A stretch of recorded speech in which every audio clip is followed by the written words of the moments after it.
Le Washington Post vient de publier tout un article sur Binance, sur le plus gros exchange crypto au monde et un certain nombre d'irrégularités qui auraient lieu sur cet exchange. Je vais revenir sur ce point et sur d'autres choses dans cette vidéo. Pour ceux qui connaissent pas la chaîne, tous les jours je vous fais une synthèse des meilleures actus sur les crypto-monnaies, donc n'hésitez pas à vous abonner et activer la cloche. Alors commençons par cette affaire de Binance. Donc pour ceux qui connaissent pas, c'est vraiment l'exchange le plus utilisé au monde. Enfin, je pense qu'il y a très peu de personnes qui s'y connaissent en crypto et qui connaissent pas Binance. Ils ont des filiales un peu partout. Ils seraient même valorisés jusqu'à 300 milliards de dollars, ce qui ferait de CZ potentiellement l'homme le plus riche sur Terre. Donc CZ, le patron de Binance, le fondateur de Binance.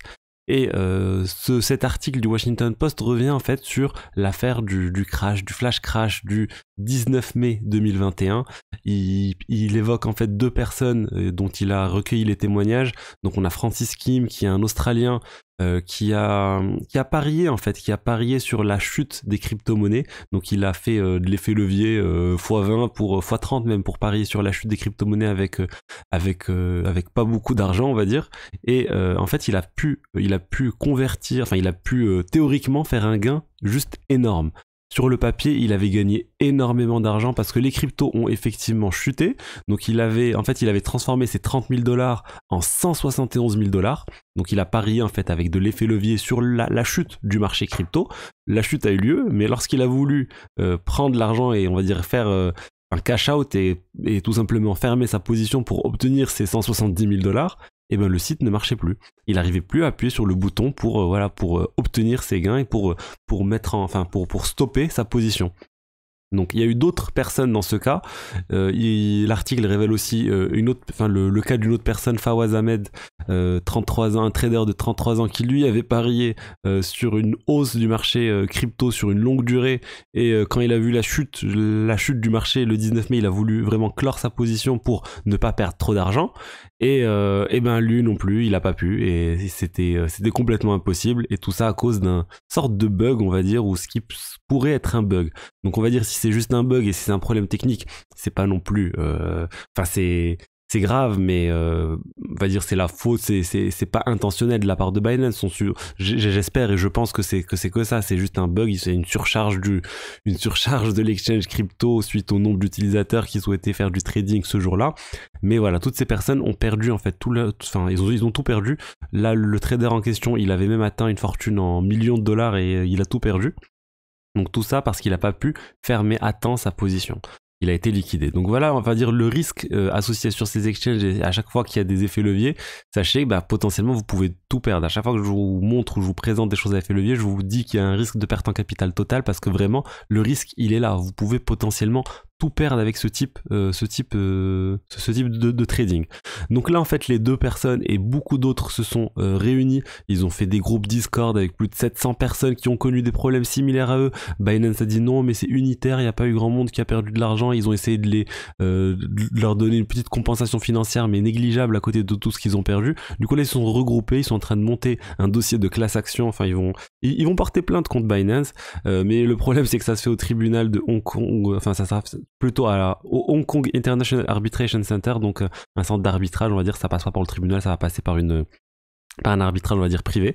Et pour faire ça, il faut minimum 50 000 dollars. Donc sachez que si vous avez un problème avec Binance, si vous devez porter plainte contre eux, ça va vous coûter minimum 50 000 dollars juste pour le faire. Donc attention, c'est quelque chose qui est très dissuasif et c'est pour ça qu'ils ont dû en fait se mettre en groupe, utiliser aussi une société tierce qui a pu leur fournir, on va dire, un support de 5 millions de dollars pour lancer cette plainte, parce qu'ensuite il y a tous les frais d'avocat, etc. Donc là c'est toujours en cours, on n'a pas le résultat de tout ça, mais voilà, ça risque d'entraîner une perte pour Binance. Ils doivent compenser toutes les personnes qui ont perdu de l'argent et moi j'aurais aimé tout simplement que Binance indemnise directement les gens qui ont perdu tout cet argent. Ils ont suffisamment d'argent, ils génèrent des milliards et des milliards de dollars clairement de chiffre d'affaires par an.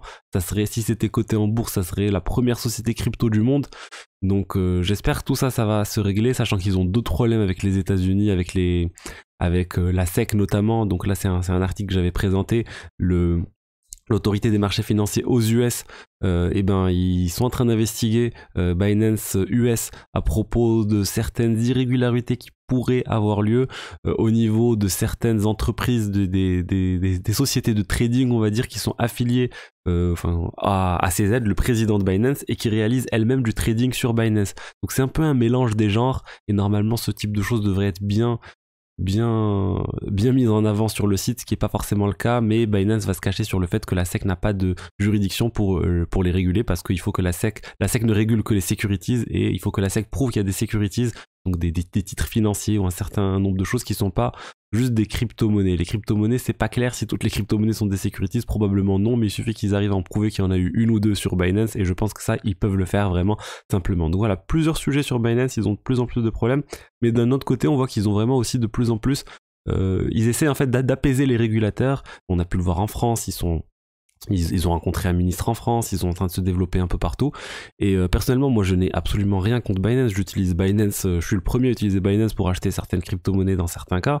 Mais c'est juste vu que c'est l'exchange numéro 1, bah forcément il y a plein d'articles sur eux, plein d'investigations sur eux, et c'est un peu l'exchange que tout le monde veut faire tomber actuellement au niveau des exchanges. C'est vraiment l'exchange qui est loin devant les autres. Du coup, il y a tous les feux sont sur Binance. Donc voilà ce que je voulais vous dire aujourd'hui sur l'exchange Binance. Mais il n'y a pas eu que Binance aujourd'hui dans les actus.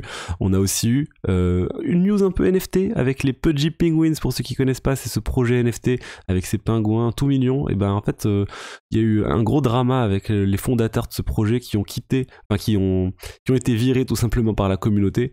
Et là en fait, les fondateurs ont vendu toute la propriété intellectuelle et toute la coquille vide, on va dire, qui est restée de ce projet pour 2,5 millions de dollars à quelqu'un d'autre qui continue lui de profiter des royalties, parce que pour ceux qui ne savent pas sur les NFT, à chaque fois qu'il y a des ventes qui ont lieu sur des plateformes de type OpenSea, et ben il y a un pourcentage de royalties qui est reversé aux fondateurs.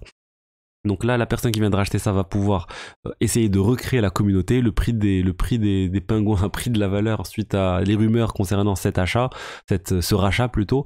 Et maintenant, ça parle de développer plein de choses autour de ce projet, parce qu'il y a vraiment une forte communauté, mais c'était pas porté par des fondateurs et par une équipe comme pouvait l'être Yuga Labs comme peut l'être Yuga Labs avec les Bored Ape Yacht Club. Qu'on peut aussi dire aujourd'hui au niveau actualité, c'est qu'on a eu le wallet physique Trezor. C'est un concurrent de Ledger.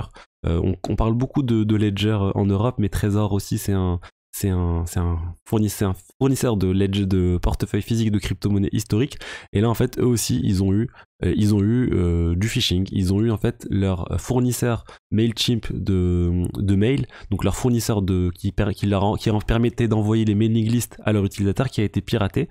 Et le pirate a pris possession de la liste de leurs utilisateurs et il a commencé à leur envoyer des mails de phishing pour installer du malware sur leur ordinateur. Donc attention, soyez très vigilant vraiment à chaque fois que vous recevez un mail. Que ça soit sur Ledger a eu le même souci, hein. Ledger aussi a subi un piratage avec toute la base client qui a fuité. Donc c'est des choses qui peuvent arriver vraiment à n'importe qui. Soyez très très vigilant à chaque fois que vous cliquez sur un lien. Assurez-vous que le lien en question il pointe vers un domaine sérieux, que c'est le bon domaine, qu'il n'y a pas une faute d'orthographe dans le domaine. Enfin, il y a toujours plein de choses à voir, et moi je vous conseille de ne jamais cliquer sur des liens que vous recevez dans des mails. Allez directement sur le site en question, tapez ledger.com et connectez-vous, tapez trezor.com et connectez-vous, et ne téléchargez pas de choses qui viennent du lien. Pareil pour Discord, pareil pour Telegram. Attention, il y a plein de fraudes de partout. Une information concernant Ethereum maintenant. Ethereum, il y a eu en fait un record du chiffre d'affaires des mineurs. On a atteint en fait 1,29 milliard de dollars. Les mineurs ont récolté plus de 1,29 milliard de dollars en mars. Pardon, j'ai dit un record, c'était pas un record. Le record a été atteint en 2021. On avait atteint plus de 2,4 milliards de dollars, mais à l'époque, il y avait aussi les frais de transaction qui représentaient en fait une très grosse partie des gains des mineurs. Depuis, ça a quasiment disparu, parce qu'ils sont désormais brûlés. Mais ce qu'on voit, c'est que les mineurs récoltent toujours énormément d'argent avec le minage d'Ethereum, que les frais de transaction désormais ne représentent plus grand chose, c'est négligeable parce qu'en fait l'écrasante majorité est brûlée désormais.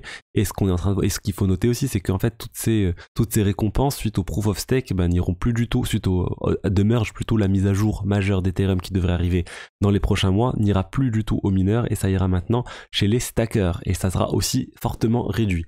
Donc vraiment tout un écosystème de mineurs va disparaître du réseau Ethereum, va migrer vers d'autres crypto-monnaies. On va voir quelle autre crypto-monnaie pourra accueillir autant de mineurs. On a du Ethereum classique, on a d'autres choses, mais ça risque en fait de rendre moins profitable un certain nombre de minages sur d'autres cryptos. Donc moi j'ai hâte de voir comment ça va se passer, et c'est vraiment pas le moment pour investir dans des équipements de minage pour miner des Ethers. Donc surtout si vous achetez des choses spécifiques au réseau Ethereum, si vous achetez des cartes graphiques, potentiellement vous allez pouvoir les utiliser autre part. Mais des ASIC par exemple, c'est des équipements spécifiquement conçus pour le minage Ethereum. Là attention, c'est vraiment pas une bonne chose à acheter.